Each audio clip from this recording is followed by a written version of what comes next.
This is VOA News. I'm Marissa Melton. Talks on ending the conflict in Sudan are planned for Saudi Arabia. AP correspondent Charles de Ledesma has details. The US and Saudi Arabia say Sudan's warring sides are beginning talks aimed at firming up a shaky ceasefire after 3 weeks of fierce fighting that's killed hundreds and pushed Sudan to the brink of collapse. They say the negotiations will take place in the Saudi city of Jeddah. It will be the first between Sudan's military and the paramilitary Rapid Support Forces since clashes broke out on April 15. The talks follow concerted efforts by Saudi Arabia and other international partners to pressure the two warring generals in Sudan to the negotiating table. I'm Charles de Ledesma. UN Secretary General Antonio Guterres on Saturday urged all armed groups in Eastern Democratic Republic of Congo to lay down their weapons, saying their presence was causing humanitarian tragedies and threatening regional security. Je renouvelle mon appel à la désescalade, à l'apaisement. He says, I renew my call for de-escalation, appeasement, and restraint of armed groups, whether local or foreign, must lay down their arms in the DRC. Guterres was speaking at a meeting of regional leaders in Bujumbura, the commercial capital of Burundi, convened to discuss the security situation in Congo, where armed groups have been blamed for violence and mass displacement of civilians. Russia's foreign ministry claimed on Saturday that Ukraine and the West are responsible for a car bombing that injured a prominent nationalist Russian writer and it killed his driver. Russia's state news agency TASS reported that Russian writer Zakhar Prilepin, known for his pro-war views, was suffering serious leg injuries after his car exploded Saturday in the region of Nizhny Novgorod. You can find more on this at our website, voanews.com. This is VOA News. Ukraine hailed the return Saturday of 45 Azov battalion fighters captured during the battle for Mariupol last year, while Russia said 3 of its pilots had been released by Kyiv. The exact details of the apparent prisoner swap remain unclear. A video and still photographs released Saturday by the Coordination Headquarters for the Treatment of Prisoners of War on the Telegram app showed what is said to be Ukrainian POWs after the swap. The Russian Defense Ministry said in a statement that 3 pilots had been returned and were being provided with medical and psychological assistance. Ukraine's Air Force claims to have downed a Russian hypersonic missile over Kyiv using newly acquired American Patriot defense systems, the first known time the country has been able to intercept one of Moscow's most modern missiles. VOA's Tommy McNeil has details. An Air Force commander said in a Telegram post that the ballistic missile had been intercepted in an early morning attack on the Ukrainian capital earlier in the week. It was also the first time Ukraine is known to have used the Patriot defense systems. The United States, Germany, and the Netherlands have provided Ukraine with Patriot missiles. Tommy McNeil, VOA News, Washington. The United States will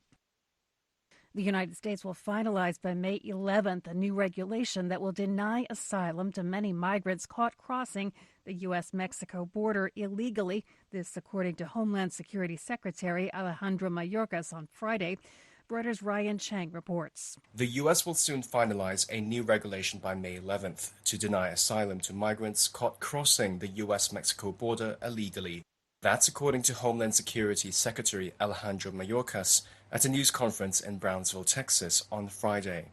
The situation at the border is a very serious one, a very challenging one, and a very difficult one. May 11th is the day sweeping COVID-19 restrictions at the border known as Title 42 are set to end. Mayorkas said the new regulation is a key part of President Biden's plan to address an expected rise in illegal immigration after the repeal of Title 42, which was implemented by the Trump administration at the beginning of the pandemic and has allowed border agents to rapidly expel many migrants to Mexico. That's Reuters' Ryan Chang reporting, and tears flowed amid heartfelt embraces as Mexican families were allowed brief reunions at the border with relatives who migrated to the United States. As a mariachi band played the popular song Las Mañanitas, about 150 families passed over the Rio Grande on Saturday for 5-minute meetings with loved ones they hadn't seen for years. I'm Marissa Melton, VOA News.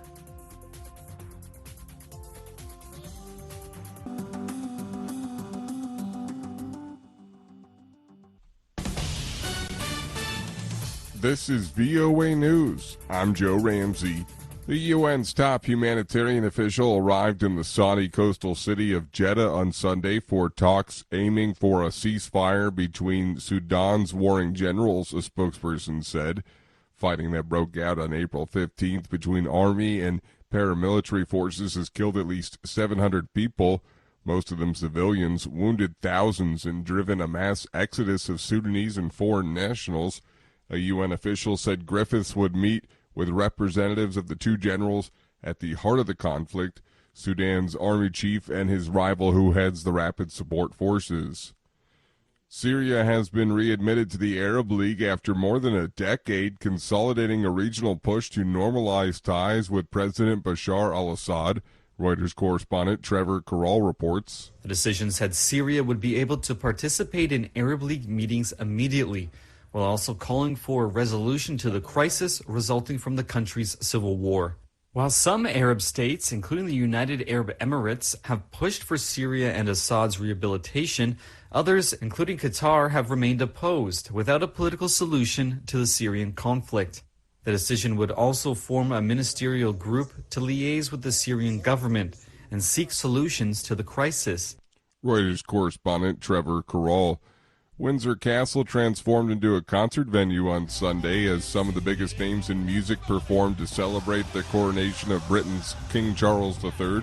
Charles, his wife Camilla, and other senior royals joined an audience of 20,000 members of the public and specially invited guests for the coronation concert hosted at the King's Palace to the west of London. Find more on our website, voanews.com.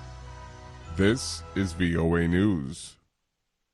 At least 27 workers have died in a fire at a gold mine in a remote area of southern Peru, authorities said on Sunday. A short circuit caused the fire, which broke out Saturday in a tunnel, police and the public prosecutor's office said, adding there were, quote, 27 dead inside the mine. Local media said the blaze started after an explosion at the mine that ignited the wooden supports inside the mine. The United Nations World Food Program says it's suspending food aid for over 200,000 Palestinians starting next month due to severe funding issues, about 60% of its caseload in the region, and it could get worse, Reuters correspondent Rachel Judah reports.